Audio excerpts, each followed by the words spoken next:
Greetings, my fellow classmates.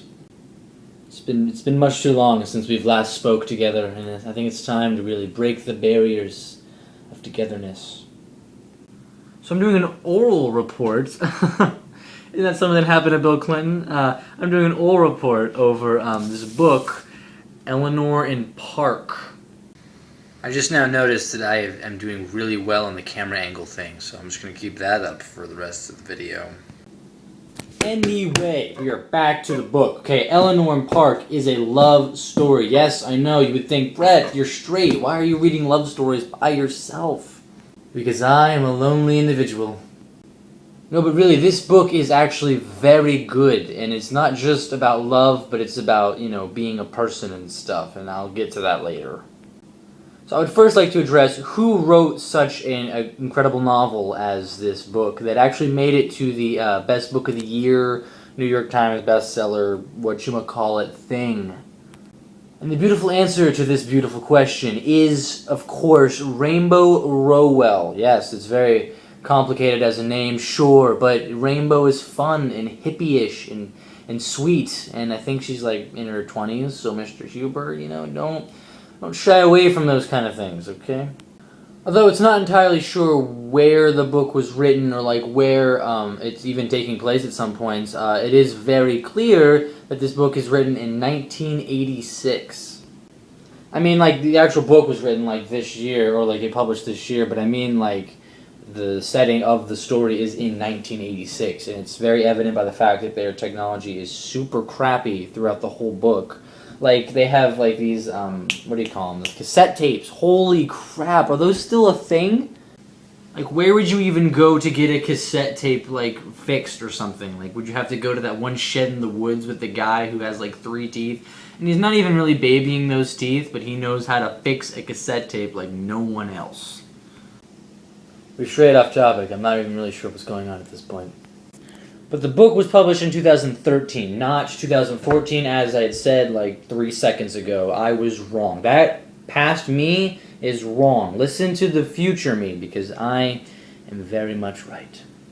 Okay, so the setting is in this smaller town in a state that probably is not mentioned in the book all the way together, but it's about these 2 kids who are living in the same town. They live on the same streets, go to the same school, ride the same bus, everything is the same.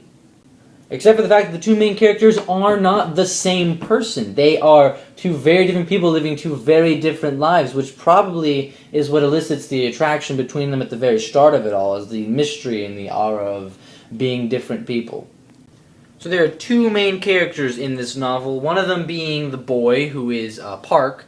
He is this small Asian kid who doesn't really fit in socially, but at the same time, he doesn't not fit in, so he kind of rests in the barrier between popular and a nobody, like a wallflower or something. And then we move on to the elegant Eleanor, who is this giant, fat, redheaded girl who does not obviously fit in due to her weight and her size and the giantness of her body, and really any other thing you can think of that describes fatness. It's because of that she does not get along with everybody else, because she has this barrier and this wall put up due to the fact that she's so overweight and disgusting, and she just feels self-conscious a lot of the time, and that really just distances her from everybody else from the start. She's a new kid going to Park School, and the first thing that happens to her when she is getting on the bus to go to school is that she is tripped by one of the more attractive girls in the novel, and she is then humiliated in front of everybody because nobody wants to sit by her, and she does not get a seat. That's actually not true. She does get a seat, and you know who she gets to sit by? Young Park, a young gentleman who kindly offers her the seat by saying, "Jesus Christ, just sit down here." So the relationship is off to a good start. He's already sworn at her, vaguely. He's already told her to sit down in his seat. They're sitting there awkwardly, not even talking to each other, looking in completely different directions. Parkus wants nothing to do with the fat girl that gets picked on, and Eleanor just wants to, crawl in a hole and die at this moment. But this is the central meeting point of the two main characters. This is where they have met each other for the very first time. This is the first interaction ever together. And that draws the question whether or not your first interaction with the person you are with or will ever be with, is that important? Or is that just like an arbitrary meeting before the actual important stuff? Is there sentimentality within the idea of meeting someone for the first time? Or is it meeting someone for the last time? Or, I guess not meeting, but like being with them for the last time, or talking to somebody for the first time? Is that more important than actually physically being with them, which would draw to question the idea of social internet relationships? Are those real relationships because they have spoken but they haven't technically met? Love is complicated. So, although it can be drawn into question whether the bus scene at the beginning is important or not, it is central to where they will be meeting for the rest of the book. It is where they first hold hands. It's where they first are going to talk to each other about things that interest them. It's the first time they're going to share comic books together. It's the first time that they get to actually know who they are, other than the physical appearances that are displayed to everybody in every circumstance. So anyway, the remainder of the book is chock full of minor characters, such as the parents of both Eleanor and Park, also including their brothers and sisters. Park has just one brother that he is just a little older than, and then Eleanor has 3 or 4 brothers and sisters that are all much younger than she is, that her mom had with her stepfather. Which, by the way, the stepfather is going to come into play later, but he's a total tool, and he is very abusive to the mother and all of the children. So that probably should be, just taken into account that this is not a good relationship that Eleanor is in at this point in the story. So the story is told from both the main characters' points of view. It switches oftentimes just page to page from Eleanor and Park's points of views of oftentimes the same events, or like Park will describe one event and Eleanor will have the next page describing, what her perception of what happened afterward is like. So that's pretty cool. I mean, it is cool. I don't really need your guys' approval. So I'll take the time now to point out that this cover of the book, Eleanor and Park, as we've all just bringing back to the fact that it looks like this, it has a girl with some red hair here, some red hair. That would be Eleanor, the fat one, okay? Just remember that. Keep that in mind. This is Park, who is the boy, and he's the Asian. So we're playing on all kinds of fun stereotypes with this here. And then the headphones here, in between them, symbolizes whenever they were on the bus together multiple times, he would share music with her. And although she didn't get to take that music home because of her abusive stepfather, who controlled literally everything that these people did, she wasn't allowed to bring any music home. She was only allowed to love the music with Park in that moment. And in that time period, she fell in love with Park the same way she was falling in love with the music. She was hearing it and listening to it with small doses every day, only getting to enjoy it once in a while, which sometimes would make it all the more worth it. By the way, these kids in this story, they're like our age. They're like 16, 17 years old. So it's not like they're like 11 and 12 or something like that. They are relatably our age. So there's a lot of figurative language, there's a lot of imagery in this book, there's a lot of metaphors and similes and stuff like that, which is very enticing for when you're reading it. A lot of it has to do with actually Eleanor and describing how fat she is and how kind of disgusting a lot of the parts of her are, mostly her stomach and her thighs and stuff like that. And on just page 18 itself, it reads right here, I'll read it to you. Go ahead, hold on. Eleanor looked like her mother through a fish tank, rounder and softer, slurred. Where her mother was statuesque, Eleanor was heavy. Where her mother was finely drawn, Eleanor was smudged. Another good example of this is whenever these two are they have to break up. They have to leave each other at the end of the novel because Eleanor has finally found a place where she can be safe from her stepfather, who, as you find out later in the book, has been bullying her in more ways than one, and which is very unfortunate to her. He's been kind of fattening her up like a pig for slaughter, but in this case it's referring to more of a sexual thing.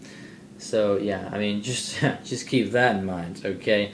But Eleanor's leaving, and this is like a goodbye. This is like their last kiss. This is their last moment together before they no longer will see each other again, before this love draws to a close almost, before this love becomes unrequited at a certain point, I guess.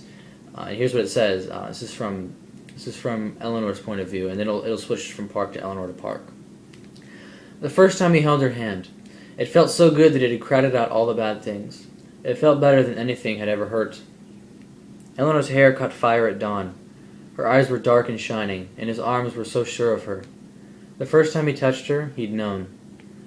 There's no shame with Park. Nothing is dirty, because Park is the sun, and that's the best way she could explain it.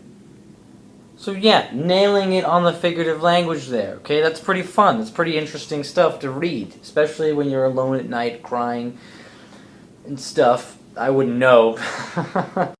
No, seriously, guys, I'm doing fine. I'm doing great. Why would you worry about me? Things just got weird. So as I sort of spoiled just prior to this, I said how they had to break up, kind of, because Eleanor was leaving. She had to go be in a safer place with her uncle, which is good. It's a great ending to her tale, but the love between those two did break. It did shatter. They didn't talk to each other anymore. They wouldn't write to each other. They wouldn't call each other. It just became like a memory. It no longer became real love. It just faded into something that did happen to them, but it's not something that's happening to them anymore. But I wouldn't change that. I would not change that about the story. I liked that it ended. I liked that those two didn't get to be together in the end, because so often that is what happens with your first time. With your first love, your first kiss, your first, beast with two backs or something. I don't remember the actual saying. But you catch my drift either way. But as I was saying, I wouldn't change the fact that they broke up their first time being in love. I think that's important. I think that love and sex and all your other first times are not going to be your last times. They're just going to be the one time. And then you can move on with another person to another time. And that is an amazing, beautiful thing, that we can connect with more than one person on this earth. But that doesn't mean we forget the people we have our first times with. It doesn't mean that we lose sight of what it means to have a first time with somebody. That's also a really important aspect of our own personalities, and what can make us who we are is how we treat other people even after first times and second times and third times. It's defining to who we are as people and who we are as animals, whatever you want to call the human race. It doesn't matter, because first times don't have to be the best times. They don't have to be your only time. They just are the first time, and that is special. And that it is temporal. It's always going to be temporal. Even if you meet that person later in life, it's still not going to be the same as the first time. I guess in close, I would just like to say that I really, really enjoyed this book, and I wouldn't have kept reading it if I didn't enjoy the book. I really liked the characters and how they flowed, and I liked the realistic nature of the other characters, of the minor characters in the story. A lot of times the love is exaggerated, as it often is with teenagers and emotions and hormones, but it really got nailed on the head when the author was describing kind of the circumstances that their love was in, and the type of people they were around, and the type of people that these two main characters were. It's very good. It's a very good book. What's important about this book is that it's not about reminding us what it's like to be young and in love. It's reminding us what it's like to be young and human and unable to control the circumstances surrounding our own lives. And I think that's important as we grow and we learn as teenagers, as adults, as babies, whatever it is. We have to recognize that a lot of times we're not in control of our own lives and what happens in them. We're only in control of our emotions and how we react to things. And I think that is beautiful in itself. Okay, signing off.